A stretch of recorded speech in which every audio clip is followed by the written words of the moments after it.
Good morning, ladies and gentlemen. Welcome to our second day of the conference on the fourth railway package. And this morning it is my special pleasure to welcome our first speaker, Mr. Marc Wengler, Director General of CFL, Chemin de Fer de Luxembourg, the railway company of Luxembourg. Mr. Wengler, please, the floor is yours.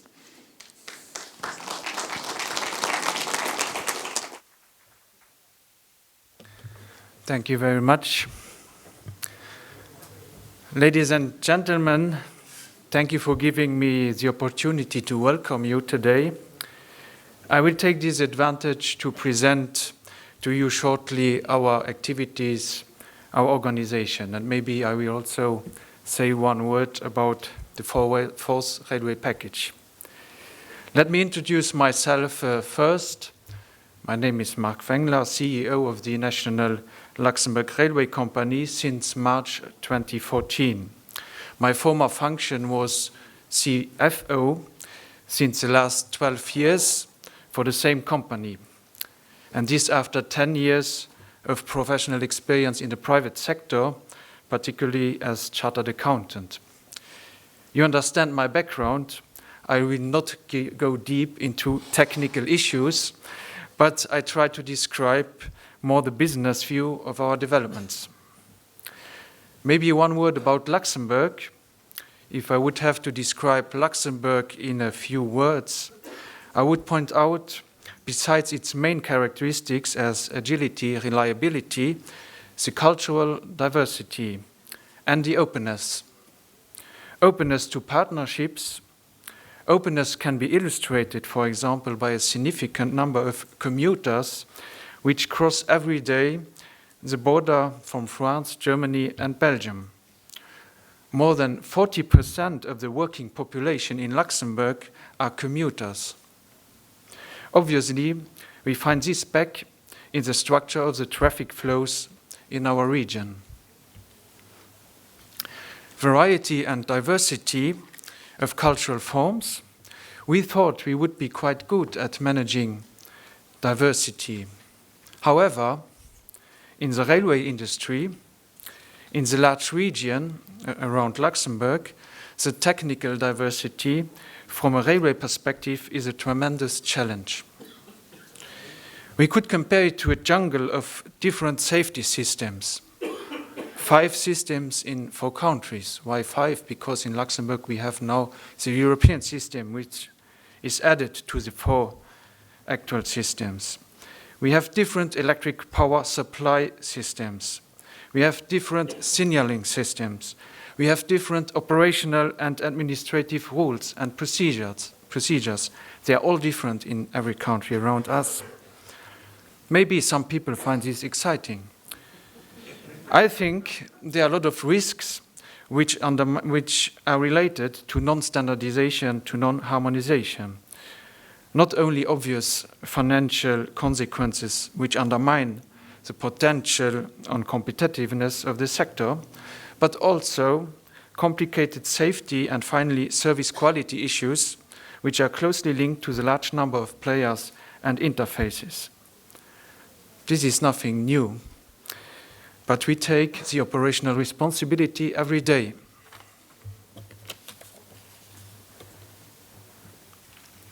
Let me present shortly our activities. We have 3 activities in Luxembourg: the infrastructure manager, passenger activities and freight activities. 4,200 employees, 1,500 for the infrastructure manager, the same number for the passenger, and 1,100 for the freight activities. We have 17 different nationalities in our organization. The size of the railroad network is 275 kilometers of main tracks. For the passenger activity, we have almost 1,000 trains per day, which we operate in the regional passenger traffic. The scope is only one public service contract with the Luxembourg government, with the Luxembourg Transport Ministry. 70,000 clients per day makes almost 22 million passengers per year. The last 10 years, the number of passengers has increased more than 50%. Today, 40% of our passenger trains are cross-border traffics with France, Belgium and Germany. This is very specific here in Luxembourg. And the number of commuters by train has more than doubled in the last 5 years. So we managed to adapt the capacity and to offer a high level of comfort to a constant increasing demand. Today we have a modern fleet appreciated by our clients with an average age of 10.9 years. Considering the particular situation of a large amount of cross-border traffics today, our fleet is divided in terms of compatibilities with neighbor systems. One part of the rolling material can go to Belgium, Germany, but not to France. Another part can go to France, but not to Germany, and so on. So no single train in our fleet is compatible with all the 4 systems. Our group organization is partially integrated. The infrastructure manager and the passenger activities are in one legal entity. Freight and logistic activities are in privately, commercially organized, separate legal entities. With the creation of CFL Cargo in 2006, the organization, the legal structure, as well as the staff regulations have been adapted to the private competitive framework. This was a result of a political decision in 2005, after an intensive and constructive dialogue with our organization and the unions. CFL Cargo is, by the way, a joint venture with our major client and steel producer ArcelorMittal, which holds 1/3 of the share capital. So we consider ourselves like a mixture of an incumbent and a newcomer on the freight market. In addition, we develop our activities in 6 subsidiaries outside Luxembourg, in France, Belgium, Germany, Denmark and Sweden. Since the creation of CFL Cargo, the turnover in freight has more than doubled. In the framework of the gradual liberalization, we experience a rapid international expansion. In terms of ton kilometers, 80% of the traffics are international. You may have noticed that outside Luxembourg is bigger than Luxembourg itself. So international traffics have been multiplied by 10 since the creation of CFL Cargo. On the infrastructure manager side, we have important construction sites which have been started especially to increase capacity. For instance, we start the construction of a completely new line in order to eliminate an important bottleneck. Another example is the construction of a new modern multimodal platform for freight activities. Luxembourg government is making huge efforts to promote the use of railways in Luxembourg. Of course, we are very thankful for this strong belief in railways. Our group has a large commitment to the integration of European rail network. Namely, the entire Luxembourgish railway network is equipped with the European safety system ETCS since November 2014. Certification procedure is in progress. ETCS becomes mandatory in Luxembourg in 2017. The amounts invested are tremendous. The fleet ETCS equipment is also in progress. We respect homologation procedures in 4 countries with 5 different safety systems. And this is not sufficient. On the top of that, we experience with, I will not name the country, with one of our neighbor country, for instance, which also is implementing ETCS, but the difference in versions makes the system only partially compatible. So we will have even more than 5 safety systems in 4 countries if we consider the diversity in the ETCS versions. The excellent collaboration between countries makes that ad hoc solutions are found, but potential for competitiveness is suffering. Speaking about competitiveness in that respect, we struggle on the input purchasing side. I give a short example. Today, if we want to purchase or to lease medium-distance freight locomotives equipped with ETCS, our ETCS, and compatible with 2 or maybe only 1 of our neighbor countries is a real challenge. I would even say the upstream supplier market is insufficient, almost absent. How should we compete when core assets are not available? Talking about investments, partially interoperable locomotive, an expensive tailor-made solution is unfortunately the best we can expect. I think interoperability cannot be considered as innovation. It should simply be a prerequisite.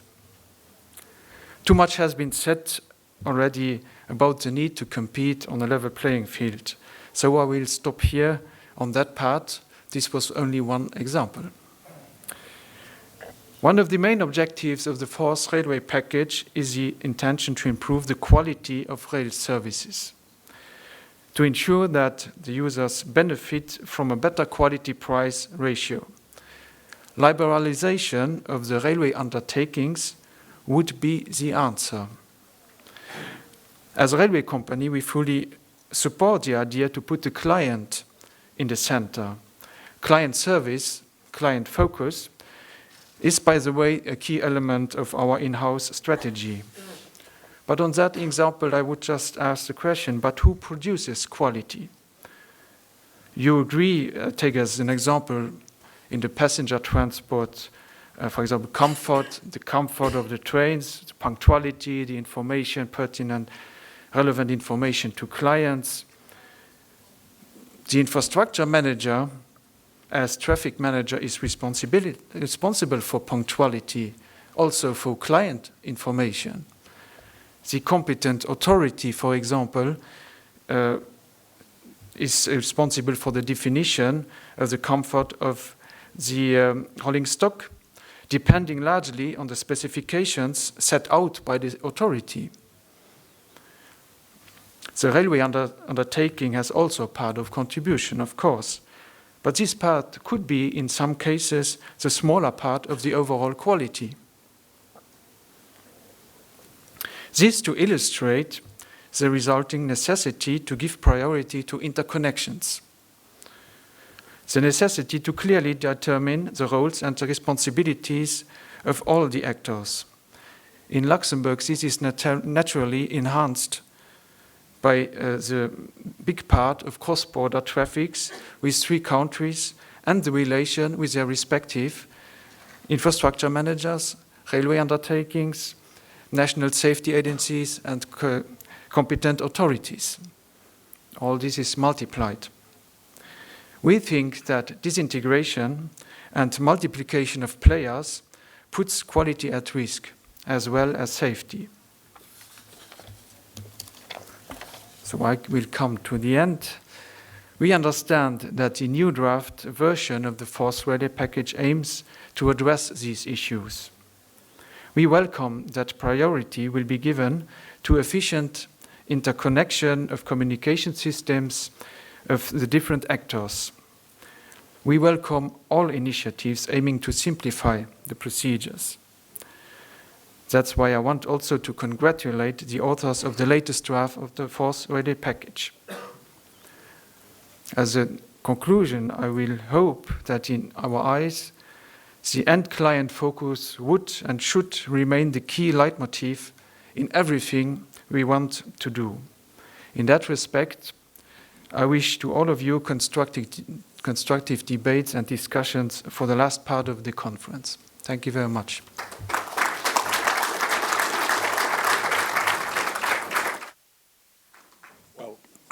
Thank you very much, Mr. Wengler, for your most interesting speech, and my conclusion is Luxembourg is a real test case for the single European railway area. Thank you very much.